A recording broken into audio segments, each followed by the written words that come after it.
ओम ज्ञानतिमिरान्धस्य ज्ञानञ्जनशलाकया चक्षुरुन्मिलितमेन तस्मै श्रीगुरुवे नमः। श्रीचैतन्यमनोभीष्टं स्थापितं येन भूतले स्वयं रूपकदा मह्यं ददाति स्वपदान्तिकं वन्देऽहं श्रीगुरु श्रीभूतपदकमलं श्रीगुरून् वैष्णवाच्यं श्रीरूपं साग्रजातं सगणरघुनाथान्वितं तं सजीवं साद्वैतं सावधूतं परिजनसहितं कृष्णचैतन्यदेवं श्रीराधाकृष्णपादान् सगणलिता श्रीशाखान्वितांश्च ना नित्यानंदम नमस्तुभ्यं प्रेमानंदप्रदायते कलौकमस्य नाशाय जानवीकृताय नमः।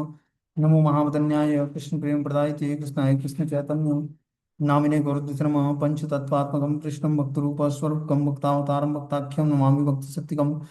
हे कृष्ण करुणा सिंधु दीनबंधु जगतपते गोपेश गोपिकाकांत राधाकांत नमस्तुते। तप्त कांचन गौरांगे श्री राधे वृंदावनेश्वरी वृषभानुसुते देवी प्रणमामि हरिप्रिय।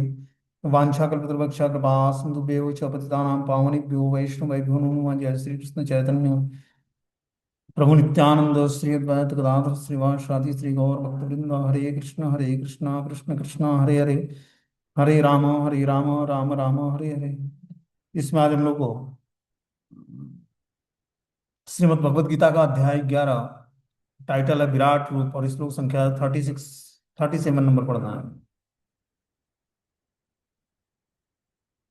बोलते कस्मात् चेत नमिरन महात्मन गरीयसे ब्रह्मणो अप्यादिकत्रे अनंत देवेश जगत निवास तमक्षरम सद सत्य परम यतम।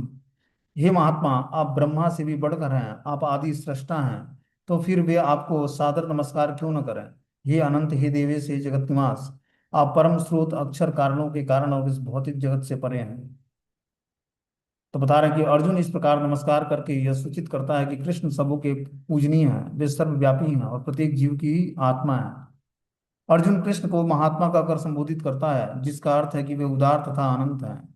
अनंत सूचित करता है कि कुछ ऐसा भी नहीं जो भगवान की शक्ति तथा प्रभाव से आच्छादित न हो। और दिवेश का अर्थ है कि वे समस्त देवताओं के नियंता हैं और उन सबसे ऊपर हैं।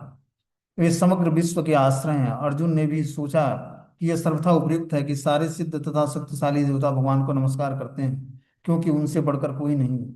अर्जुन विशेष रूप से उल्लेख करता है कि कृष्ण ब्रह्मा से भी बढ़कर हैं, क्योंकि ब्रह्मा उन्हीं के द्वारा उत्पन्न होते हैं।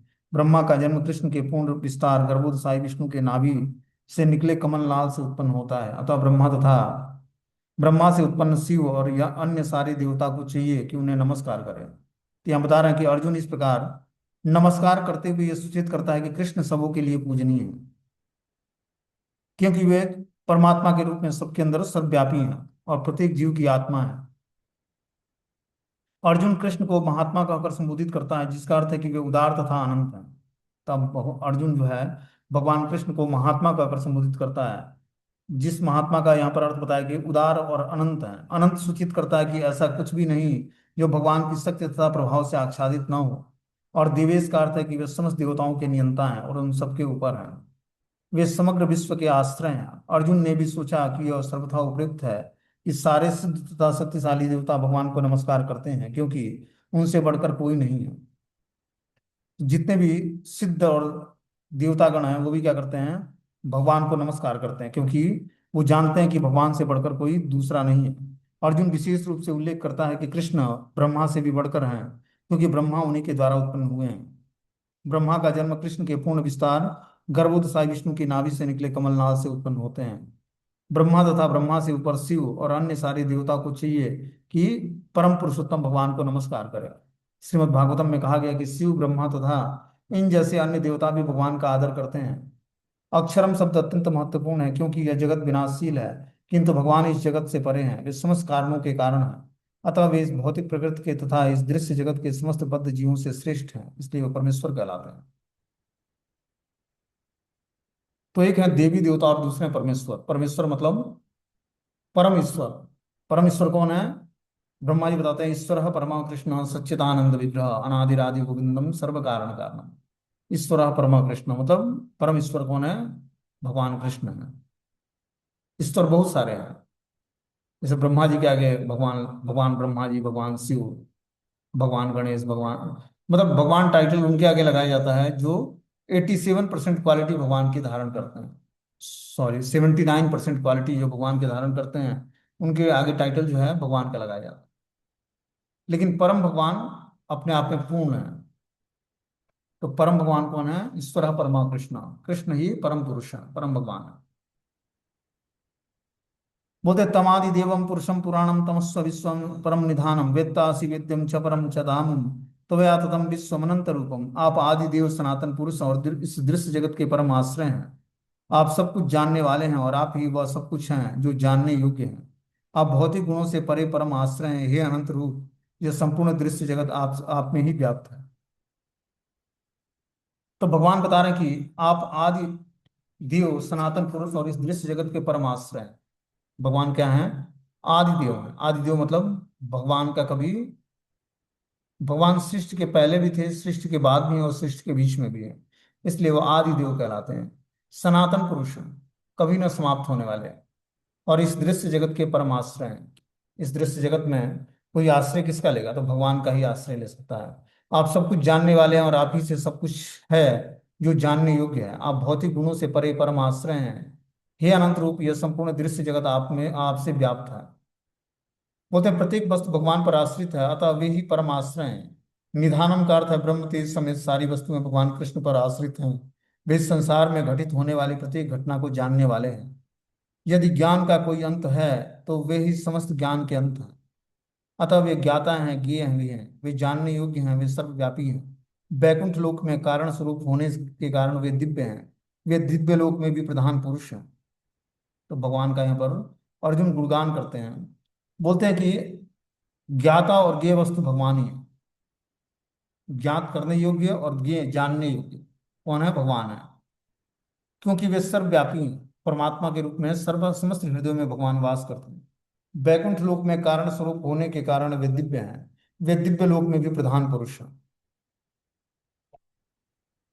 आगे बता रहे कि वायु, यमो, अग्नि, वरुणम शशांकम प्रजापतिस्त्वं प्रपितामहस्य नमो नमस्ते अस्तु सहस्त्र कृत्वा पुनश्च भूयो अपि नमो नमस्ते। आप वायु हैं, परम नियंता भी हैं, आप अग्नि हैं, जल हैं तथा चंद्रमा हैं, आप आदि जीव ब्रह्मा हैं, आप प्रपितामह हैं। अतः आप हजारों हजारों बार आपको नमस्कार है, आपको पुनः पुनः नमस्कार है। बोलते हैं भगवान को वायु कहा गया है क्योंकि वायु सर्वव्यापी होने के कारण समस्त देवताओं का मुख्य अधिष्ठात्र है। अर्जुन कृष्ण को प्रपितामह कहकर संबोधित करते हैं क्योंकि वे विश्व के प्रथम जीव ब्रह्मा के पिता हैं। तो यहाँ पर भगवान को वायु कहा गया है क्योंकि वायु सर्वव्यापी होने के कारण समस्त देवताओं का मुख्य अधिष्ठात्र है। अर्जुन कृष्ण को प्रपितामह कहकर संबोधित करते हैं क्योंकि वे विश्व के प्रथम जीव ब्रह्मा के भी पिता हैं, इसलिए अर्जुन बता रहे हैं कि प्रपितामह है भगवान। आगे बता रहे हैं नमः पुरस्ता तदपृष्ठ तस्ते नमस्तुते ते सर्वत्र एव सर्वम अनंत वीर्यम मित विक्रमस्य सर्वम समाप्नोसि ततो असि सर्वम। आपको आगे पीछे तथा चारों ओर से नमस्कार है, हे असीम सर्व शक्ति। आप अनंत पराक्रम के स्वामी हैं, आप सर्वव्यापी हैं, अतः आप सब सब कुछ हैं। इस प्रकार भगवान अर्जुन जो है भगवान को बता रहे कि आगे पीछे तथा चारों ओर से भगवान को नमस्कार है। हे असीम शक्ति, आप अनंत पराक्रम के स्वामी हैं। भगवान क्या हैं? अनंत पराक्रमी और सर्वव्यापी हैं, परमात्मा रूप में सबके हृदय में निवास करते हैं, इसलिए आप सब कुछ हैं। बोलते हैं कृष्ण के प्रेम से अभिभूत तथा उनका मित्र अर्जुन सभी दिशाओं से उनको नमस्कार कर रहा है। वह स्वीकार करता है कि कृष्ण समस्त बल तथा पराक्रम के स्वामी हैं और युद्ध भूमि में एकत्र समस्त योद्धा से कहीं अधिक श्रेष्ठ हैं। विष्णु पुराण में कहा गया कि सो अयम तवागतो देवम समीपम देवतागणम स त्वमेव जगत सृष्टा यतम सर्वगतो भवान।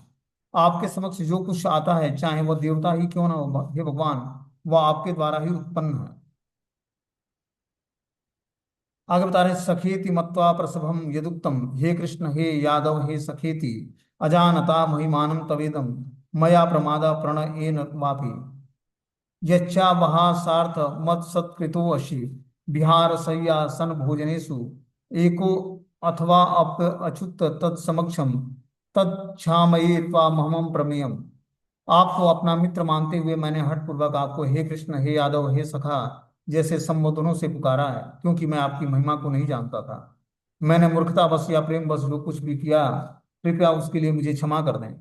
यही नहीं, मैंने कई बार आराम करते समय एक साथ लेटे हुए तथा साथ साथ खाते तथा बैठे हुए, कभी अकेले में तो कभी अनेक मित्रों के समक्ष आपका अनादर किया है। हे अच्युत भगवान, मैंने इन समस्त अपराधों को क्षमा करा। तो अर्जुन को जब भगवान विराट रूप दिखाते हैं तब अर्जुन को लगता है कि ये तो भगवान है। ठीक है ना। उससे पहले उनको वो मित्र मानता था, हे सखा। लेकिन बता रहे कि भगवान अपना मित्र, आपको अपना मित्र मानते हुए मैंने हठपूर्वक हे कृष्ण हे यादव हे सखा जैसे संबोधन से पुकारा है। किंतु मैं आपकी महिमा को नहीं जानता था, इसलिए मैंने मूर्खता तथा प्रेम बस जो कुछ भी किया है उसके लिए मुझे क्षमा कर दें। देखो, ज्ञान प्राप्त करने के लिए, आध्यात्मिक ज्ञान सीखने के लिए या आध्यात्मिक ज्ञान को हृदय में धारण करने के लिए जो योग्यता और जो टाइटल, टाइटल मतलब जो पोजीशन होना चाहिए, ठीक है ना, उस पोजीशन के अनुसार व्यक्ति को जो हम रिस्पेक्ट नहीं प्रदान करते हृदय से, या उनको हम उस हिसाब से उच्चारित नहीं करते, उस हिसाब से रिप्रेजेंट नहीं करते, तो आध्यात्मिक ज्ञान हमारे हृदय में प्रकटित नहीं होगा।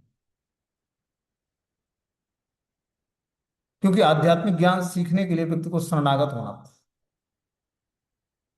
समझ रहे बात को, बिना शरणागत हुए आध्यात्मिक ज्ञान, आध्यात्मिक ज्ञान दिव्य ज्ञान हृदय प्रकाशिता, ये दिव्य ज्ञान सुनने से कहीं ज्यादा जो है हृदय में प्रकाशित होता है हमारी शरणागति के हिसाब से। चक्षुदान दिलो ही जन्म जन्म प्रभु से, कि चक्षुदान दिलो ही, दिव्य चक्षु गुरु के द्वारा प्रदान किया जाता है जिससे हम भगवान का दर्शन कर सकते हैं। तो जब तक हम हृदय में, अब देखो यहाँ पर अर्जुन बता रहे हैं कि मैंने आपको अपना मित्र मानते हुए कई बार हठपूर्वक हे कृष्ण हे यादव हे सखा जैसे संबोधनों से पुकारा है, क्योंकि मैं आपकी महिमा को नहीं जानता था। मैंने मूर्खतावश या प्रेम बस जो कुछ भी किया है, कृपया उसके लिए मुझे क्षमा कर दें। यही नहीं, मैंने कई बार आराम करते समय, एक साथ लेटे हुए और साथ साथ खाते या बैठते हुए, कभी अकेले में तो कभी अनेक मित्रों के समक्ष आपका अनादर किया है। हे अच्युत, मेरे इस समस्त अपराधों को आप क्षमा कर दें। तो व्यक्ति का जो ओहदा और पोजीशन के हिसाब से व्यक्ति को उच्चारित नहीं करता, रिस्पेक्ट प्रदान नहीं करता, ठीक है ना, उसको पुकारता नहीं है, तब तक उसको दिव्य ज्ञान से वो वाकिफ नहीं होता, भगवान की भक्ति उसको रास नहीं आएगी। इसीलिए बहुत ही आवश्यक है कि हम रिस्पेक्ट को बनाए रखें। इसीलिए यहाँ पर अर्जुन भगवान से माफी मांगते हैं कि मेरे अपराधों को क्षमा कर दें। मैंने कई बार आपको मित्र के समक्ष आपका अनादर किया है, कभी अकेले में कभी साथ खाते बैठते हुए, और इस प्रकार मैंने क्या किया, आपको रिस्पेक्ट प्रदान नहीं किया। यद्यपि अर्जुन के समक्ष कृष्ण अपने विराट रूप में हैं, किंतु उसे कृष्ण के साथ अपनी मैत्री भाव स्मरण है। इसलिए वह मित्रता के कारण होने वाले अनेक अपराधों को क्षमा करने के लिए प्रार्थना करता है। कि मित्रता के भाव में व्यक्ति से अपराध हो जाता है, ठीक है ना। इसीलिए क्या करना चाहिए, वो स्वीकार करता है कि पहले उसे ज्ञात न था कि कृष्ण ऐसा विराट रूप धारण कर सकते हैं। यद्यपि मित्र के रूप में कृष्ण ने उसे यह समझाया था, अर्जुन को यह भी पता था कि उसने कितनी बार हे मित्र, हे कृष्ण, हे यादव जैसे संबोधनों के द्वारा उनका अनादर किया है, उनकी महिमा स्वीकार नहीं की है। किंतु कृष्ण इतने कृपालु हैं, कितने ऐश्वर्य मंडित होने पर भी अर्जुन से मित्र की भूमिका निभा रहे हैं। ऐसा होता है भक्त का तथा भगवान के बीच दिव्य प्रेम का आदान प्रदान। जीव तथा कृष्ण का संबंध शाश्वत रूप से स्थिर है, इसे भूलना नहीं चाहिए। जैसे ही हम अर्जुन के आचरण में देखते हैं, यद्यपि अर्जुन विराट रूप का ऐश्वर्य देख चुका था, किंतु वह कृष्ण के साथ अपने मैत्री नहीं भूल सका। तो अर्जुन को भगवान ने विराट रूप दिखाया, विराट रूप जिसमें समस्त सृष्टि समाहित थी। यहाँ तक कि अर्जुन, स्वयं कृष्ण और स्वयं सारे घोड़े जिस रथ पर विराजमान थे वो भी भगवान के इस विराट रूप में ही था। तब जाकर अर्जुन कृष्ण को भगवान के रूप में स्वीकार किया और फिर भगवान के शरणागत हुआ। तब भगवान उसके हृदय में दिव्य ज्ञान को प्रकाशित किया भगवान, और उसका मोह मोह जो है संपूर्ण रूप से नष्ट हो गया। कब? जब भगवान को उसने गुरु के रूप में स्वीकार किया, मित्र के रूप में नहीं। तब जाकर भगवान ने उस पर कृपा किया। गुरु हमसे मित्रवत व्यवहार करेंगे, एक पिता की तरह व्यवहार करेंगे, एक बहुत ही घनिष्ठ मित्र की तरह व्यवहार करेंगे, लेकिन हमें उस मित्रता का फायदा नहीं उठाना। ये नहीं माना कि हमारे मित्र हैं या हमारे घरेलू हमसे कोई रिलेशनशिप रखे हैं अपने घरेलू, तो इस कारण से हमें गुरु नहीं बनाना चाहिए। उनके मित्रोत व्यवहार को हमें साधारण मित्रोत व्यवहार की तरह नहीं लेना चाहिए, नहीं तो अपराध होगा और हम भक्ति से को समझ नहीं पाएंगे। भक्ति बहुत ही सूक्ष्म विज्ञान है। जो व्यक्ति अध्यात्म में बढ़ा चढ़ा है उसको हम अपनी भौतिक बुद्धि से समझ नहीं सकते हैं। और भौतिक बुद्धि से तुलनात्मक भाव रखते हुए मित्रवत भाव में व्यवहार करेंगे तो क्या होगा, अपराध होगा, भगवान उससे प्रसन्न नहीं होंगे। इसीलिए यहाँ पर अर्जुन के माध्यम से भगवान ये बताना चाहते हैं। बोलते हैं, पितास्य लोकस्य चराचरस्य तमस्य पूजस्य गुरु गरियान न त्व समो अत्य अधिकम कुतो अन्यो लोकम त्रय अप्य प्रतिमम प्रभाव। आप इस चराचर चर तथा अचर संपूर्ण दृश्य जगत के जनक हैं। आप परम पूज्य महान आध्यात्मिक गुरु हैं। न तो कोई आपके तुल्य है, न ही कोई आपके समान हो सकता है। हे अतुल शक्तिमान वाले शक्ति वाले प्रभु, भला तीनों लोकों में आपसे बढ़कर कोई कैसे हो सकता है। तो जब विराट रूप भगवान ने दिखाया, तब अर्जुन को ज्ञात हुआ कि कृष्ण कौन है। दो भुजा धारण करने वाले भगवान कृष्ण को तत्व से कोई जान नहीं सकता जल्दी, जब तक भगवान खुद न जानाए किसी को। आम आदमी के बीच में घूमने वाले श्री कृष्ण जो है, समस्त सृष्टि को कंट्रोल करने वाले परम पुरुष परम भगवान है, ये साधारण व्यक्ति नहीं जान सकता है। कुरुक्षेत्र के युद्ध स्थल में सारे लोग भगवान कृष्ण को भगवान के रूप में नहीं स्वीकार किए,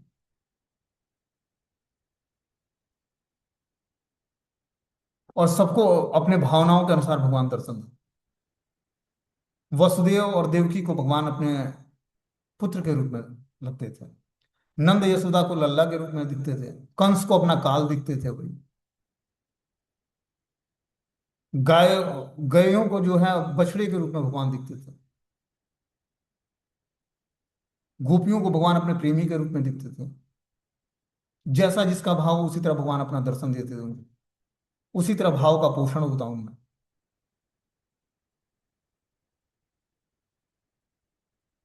ग्वाल वालों को कृष्ण मित्र के रूप में देखते। उनको कभी खेल से बाहर निकाल देते, कभी अपना जूठन खिला देते कृष्ण को। क्या है, मित्रवत व्यवहार था उनसे।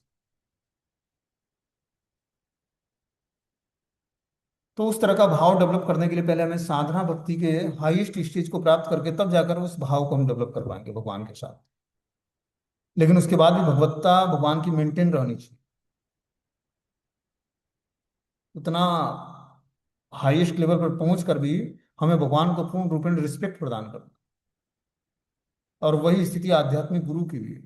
आध्यात्मिक गुरु से हम आध्यात्मिक गुरु हमारे साथ फेमिलियर व्यवहार करें या फिर हमारे साथ मित्रवत व्यवहार करें, लेकिन हमें उनसे फेमिलियर नहीं होना है।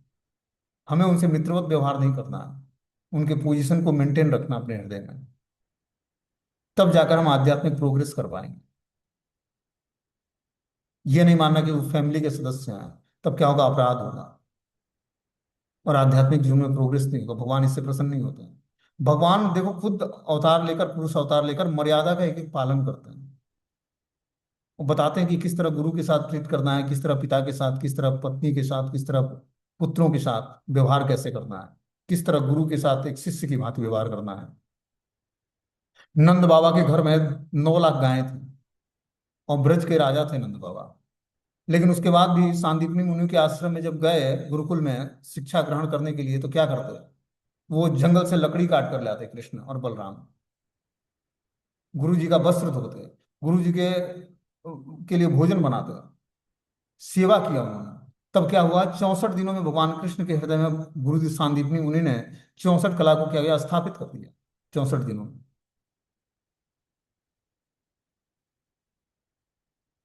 तो भगवान अपने अवतार लेकर, पुरुष अवतार लेकर अपने लीलाओं से ये स्थापित करते हैं कि जो मर्यादा है मनुष्य जीवन की, उस मर्यादा का हमें पालन करना है। जिस पोजीशन और ओहदा पे हैं हम, और जिस पोजीशन और ओहदा पे हमारे साथ के लोग हैं, उस पोजीशन को हमें ध्यान देकर उस मर्यादा को बनाए रखना है। तब हम आध्यात्मिक प्रोग्रेस करेंगे। आध्यात्मिक प्रोग्रेस मतलब जो है हमारे अंदर दिव्य गुणों का विकास करना। 26 गुण जो हैं, जो भक्तों के अंदर होने चाहिए, उसका विकास करना। तब हम आध्यात्मिक जीवन में प्रोग्रेस। क्या होता है, हम फैमिलियर हो जाते हैं।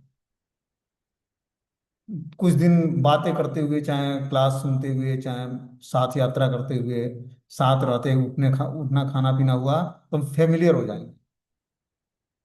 और फेमिलियर हो जाएंगे तो हमारे हृदय में वो रिस्पेक्ट नहीं रह पाता जो रहना चाहिए आध्यात्मिक गुरु के प्रति, या भक्तों के प्रति, या भगवान के प्रति। अब उसको लगता है कि मैं भाव दशा में डूब गया हूँ, और वहीं से अपराध बनता है, और धीरे धीरे व्यक्ति भक्ति में लूज पड़ जाता है, कमजोर हो जाता है। इसलिए बहुत ही सतर्कता पूर्वक डीलिंग करनी चाहिए। बता रहे हैं कि आप इस चर तथा अचर संपूर्ण दृश्य जगत के जनक हैं, आप परम पूज्य महान आध्यात्मिक गुरु हैं। न तो कोई आपके तुल्य है, न तो कोई आपके समान हो सकता है। हे अतुल शक्ति वाले प्रभु, भला तीनों लोकों में आपसे बढ़कर कोई कैसे हो सकता है।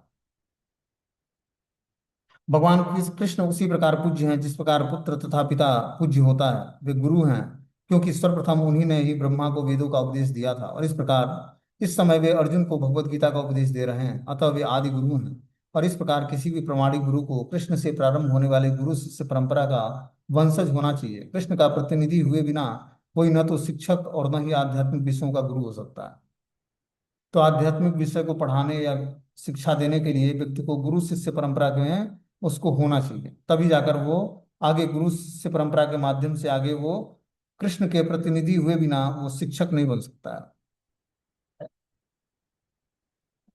मतलब बिना गुरु शिष्य परंपरा में जुड़े हुए व्यक्ति आध्यात्मिक ज्ञान का वितरण नहीं कर सकता है। बोलते हैं परम पुरुष का ज्ञान शक्ति तथा कर्म सभी कुछ दिव्य है।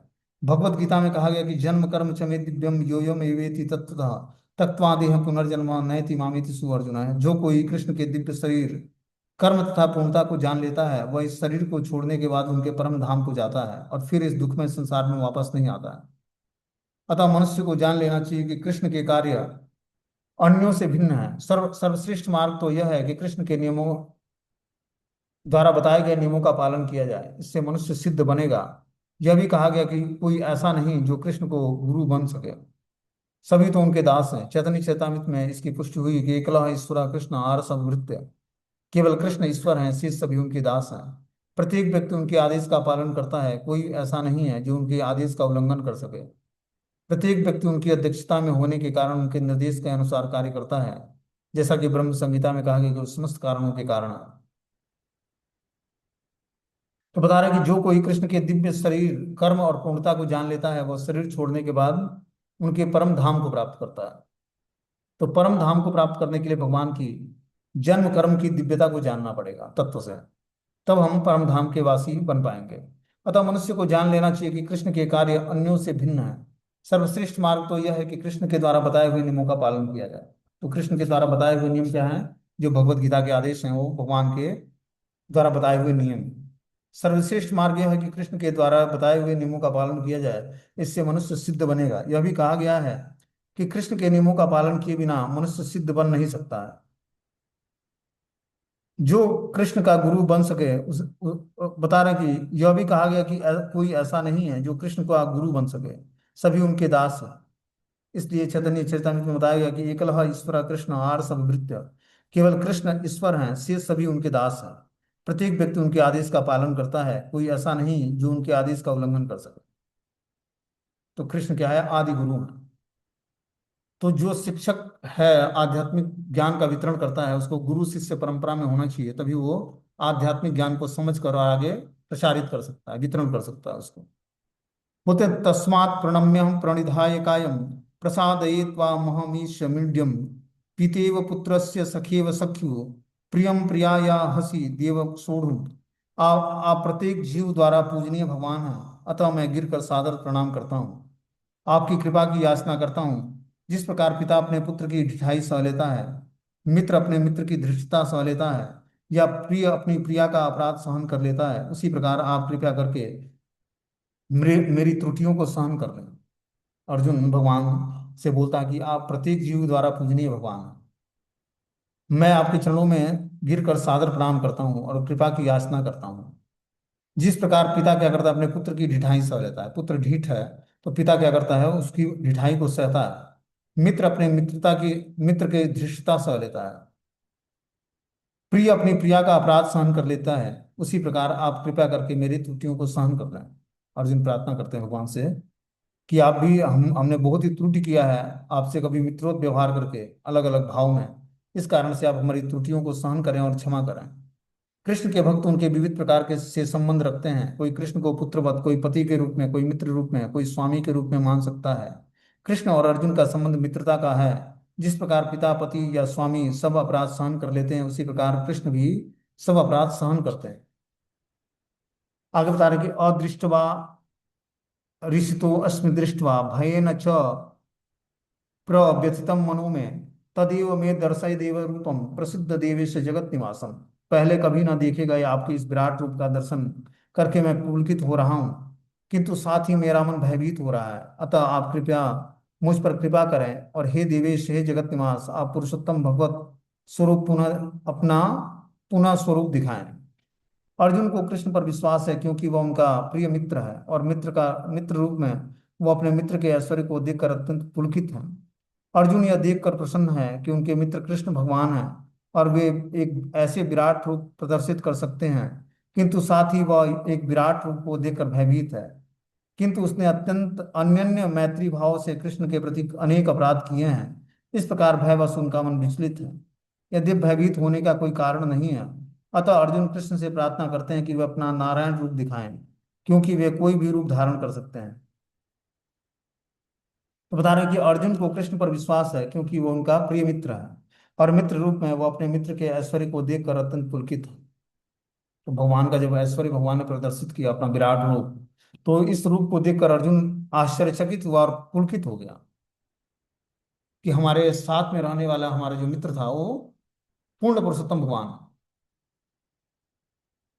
ये देखकर अर्जुन जो है भयभीत हो गया। पहले तो भगवान के उस विराट रूप को देखकर आश्चर्यचकित हो गया, जिसमें भगवान के अनंत सिर, अनंत पैर, अनंत हाथ, अनंत आंखें, अनंत पेट, अनंत बाहुएं, अनंत सिर, नौ गिने अनकाउंटेड।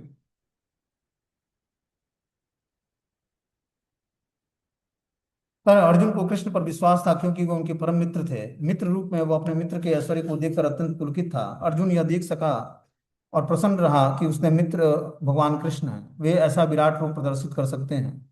किंतु साथ ही वह इस विराट रूप को देखकर भयभीत था कि उसने अनन्य मैत्री भाव से कृष्ण के प्रति अनेक अपराध किए हैं। इस प्रकार भयवश उनका मन विचलित है। यद्यपि भयभीत होने का कोई कारण नहीं है, अतः अर्जुन कृष्ण से प्रार्थना करता है कि वो अपना नारायण रूप दिखाएं, क्योंकि वे कोई भी रूप धारण कर सकते हैं। यह बुरा विराट रूप भौतिक जगत के ही तुल्य भौतिक और नश्वरी है, किंतु वैकुंठ लोक में भगवान के रूप में उनका शाश्वत चतुर्भुज रूप रहता है। वैकुंठ लोक में असंख्य लोक हैं और कृष्ण इन सब में अपने भिन्न नामों से अंश रूप में विद्यमान है। इस प्रकार अर्जुन वैकुंठ लोक के उनके अनेक किसी एक रूप में देखना चाहता है। निसंदेह प्रत्येक वैकुंठ लोक में नारायण का स्वरूप चतुर्भुजी है, किंतु इन चारों हाथों में वे विभिन्न क्रम से शंख चक्र गदा पद्म धारण करते हैं। विभिन्न हाथों में इन चारों चिन्हों के अनुसार नारायण भिन्न भिन्न नामों से जाने जाते हैं। ये सारे रूप कृष्ण के ही हैं, इसलिए अर्जुन कृष्ण को चतुर्भुज रूप का दर्शन करना चाहता है। तब अर्जुन पहले भगवान का विराट रूप का दर्शन करना चाहता था। अब अर्जुन जो है यहाँ पर भगवान के बैकुंठ लोक में जो नारायण का स्वरूप है चतुर्भुजी, उस रूप का दर्शन करना चाहता है, जो भगवान चार आयुध धारण करते हैं और चारों आयुधों को अलग अलग हाथों में धारण करके अलग अलग नामों से जाने जाते हैं। वही शंख चक्र गदा पद्म धारण करके भगवान कभी नारायण के रूप में, कभी पद्मनाभ के रूप में, कभी अलग अलग नामों से जाने जाते हैं। तो आयुधों का अलग अलग हाथों में भगवान धारण करते हैं। कभी दाहिने हाथ में शंख धारण करते हैं, तो बाएं हाथ में पद्म धारण करते हैं। कभी उसकी दिशा बदल जाती है कि पद्म को बाएं हाथ में धारण कर लेते हैं, शंख को दाहिने हाथ में। तो इसी तरह भगवान शंख चक्र गदा पद्म को अलग अलग हाथों में धारण करके अलग अलग नामों से जाने जाते हैं।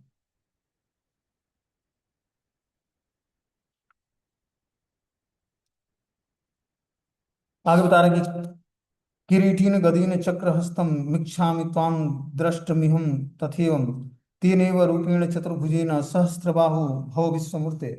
हे विराट रूप, हे सहस्त्रभुज भगवान, मैं आपके मुकुटधारी चतुर्भुज रूप का दर्शन करना चाहता हूँ, जिसमें आप अपने चारों हाथों में शंख चक्र गदा तथा पद्म धारण किए हुए हैं। मैं उसी रूप में देखने की इच्छा करता हूँ।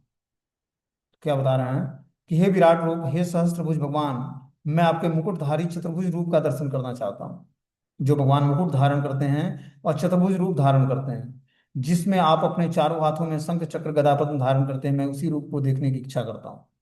तो अब यहाँ पर अर्जुन जब विराट रूप का दर्शन कर लिया भगवान के, तो अब चतुर्भुज रूप का दर्शन करना चाहता है।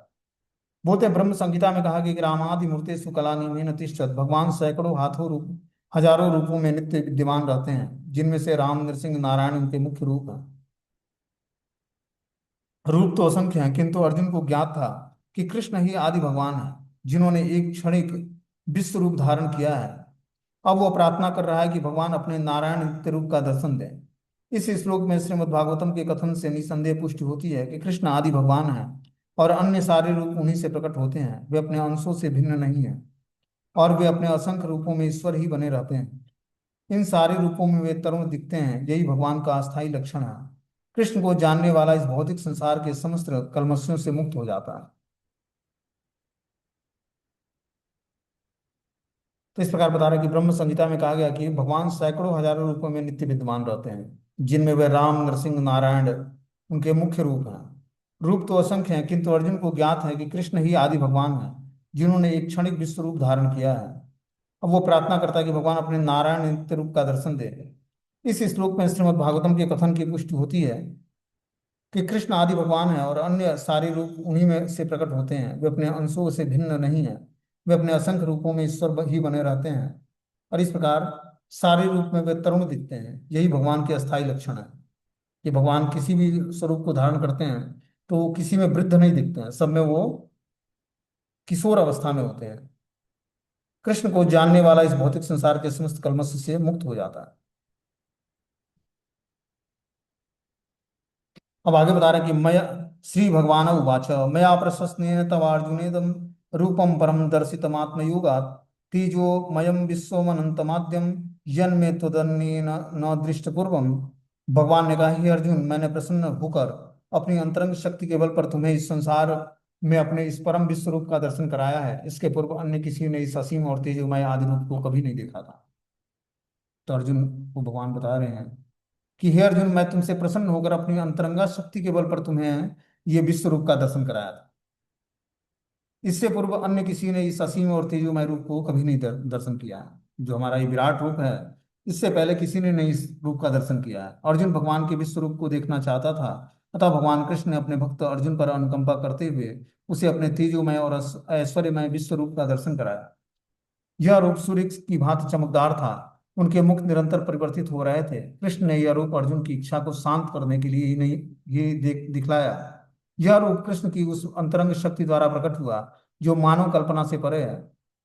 अर्जुन से पूर्व भगवान के इस विश्व रूप का किसी ने दर्शन नहीं किया था, किंतु जब अर्जुन को यह रूप दिखाया गया तो स्वर्ग लोक तथा अन्य लोगों के भक्त भी इसे देख सके। उन्होंने इस रूप को पहले कभी नहीं देखा था, किंतु केवल अर्जुन के कारण ही वे देवता भी इसे देख पाए। दूसरे शब्दों में, कृष्ण की कृपा से भगवान के सारे शिष्य भक्त भी उस विश्व रूप का दर्शन कर सके जिसे अर्जुन देख रहा था। किसी ने टीका की है कि जब कृष्ण संधि का प्रस्ताव लेकर दुर्योधन के पास गए थे तो उसे भी इस रूप का दर्शन कराया गया था। दुर्भाग्यवश दुर्योधन ने शांति प्रस्ताव स्वीकार नहीं किया, किंतु कृष्ण ने उस समय अपने कुछ रूप दिखाए थे, किंतु वे रूप अर्जुन को दिखाए गए इस रूप से सर्वथा भिन्न था। यह स्पष्ट कहा गया कि इस रूप को पहले किसी ने भी नहीं देखा था। कि भगवान का जो विराट रूप था, भगवान जो अर्जुन के सामने प्रस्तुत किए, तब कुछ देवी देवताओं ने भी इस रूप का दर्शन किया भगवान, लेकिन इससे पहले यह रूप भगवान ने किसी को नहीं दिखाया था। अर्जुन के सामने भी भगवान दुर्योधन के सामने भी भगवान अपना जब शांति प्रस्ताव लेकर गए थे तो कुछ भगवान ने अपना स्वरूप प्रकट किया था, लेकिन ये विश्व रूप उसके सामने भी प्रकट नहीं किया था, बस अर्जुन के सामने प्रकट किया और अर्जुन को अपना ये विश्व रूप दिखाया।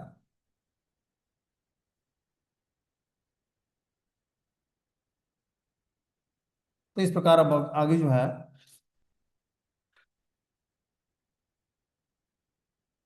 अगला श्लोक है, उसको हम लोग कल पढ़ेंगे, 48वां।